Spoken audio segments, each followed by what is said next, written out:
Welcome to Voices of Clara. Today I'm going to tell you a suspenseful and chilling story. One that still follows me every night. Make sure you're sitting somewhere safe and listen closely. Some things are better heard than seen. My name is Clara, and I work as a night shift caretaker. One evening at exactly 9:47 p.m., I received a call from a number I didn't recognize. A trembling old voice whispered, "Child, please come. She's knocking again." Before I could ask who she meant, the call ended. I should have ignored it, but something in that frightened voice pushed me to check the location.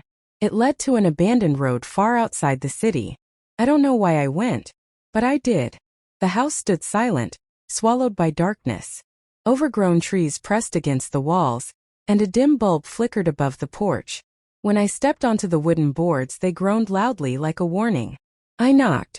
An elderly woman opened the door. Her cloudy, terrified eyes stared at me. "You came, thank you," she whispered. "She doesn't stop knocking." I asked who she meant, but she simply pointed down a long, dark hallway. At the end, the room with no windows. I walked slowly down the hallway. Old photographs lined the walls. In every picture, the same two people appeared. The old woman when she was young, and a bright smiling young woman beside her.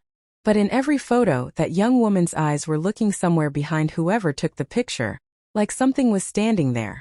At the end of the hallway stood a heavy wooden door covered in deep scratches, as if something had clawed it from the inside.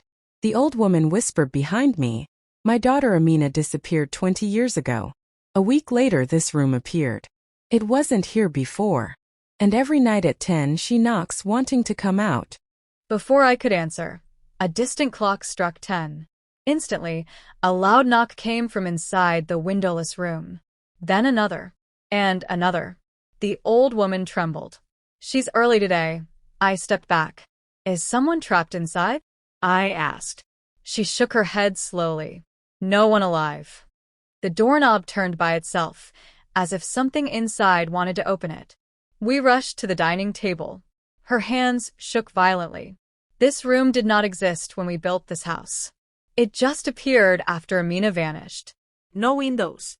No vents. Only that door. She breathed heavily. Sometimes she calls for me, in the same voice she had when she was 20. She looked straight at me.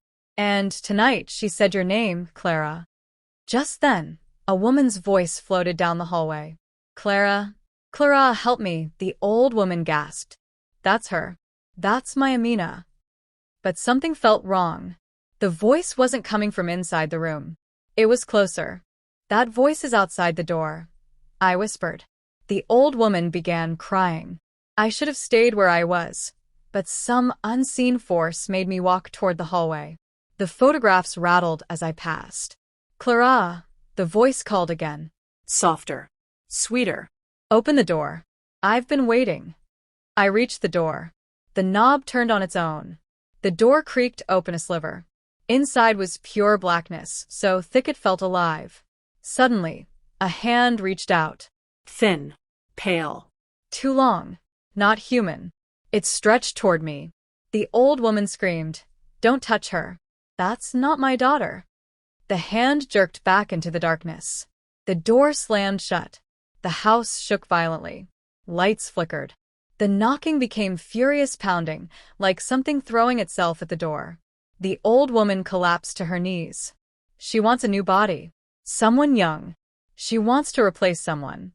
Tonight, she wants you." Suddenly, the pounding stopped. Silence fell. And then a whisper brushed right behind my ear. "Clara." I turned, but no one was there. The old woman stared in horror. "She's behind you," she whispered. I didn't look. I grabbed her arm and we ran.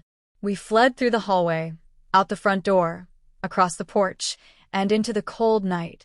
The moment we crossed the gate, the house fell silent. No knocking. No whisper. Nothing. I looked back. The house looked completely still. Then my phone vibrated. A message appeared from the same unknown number that called earlier. It said, "Thank you for opening the door for me." The old woman's eyes widened in terror. I slowly looked at the house. The door, which had been closed, was now wide open. And inside that darkness, a pair of glowing eyes stared straight at me. Thank you for listening to Voices of Clara. If you enjoyed this story and want more suspense, mystery, and chills, make sure to subscribe and share. And remember, some doors should never be opened.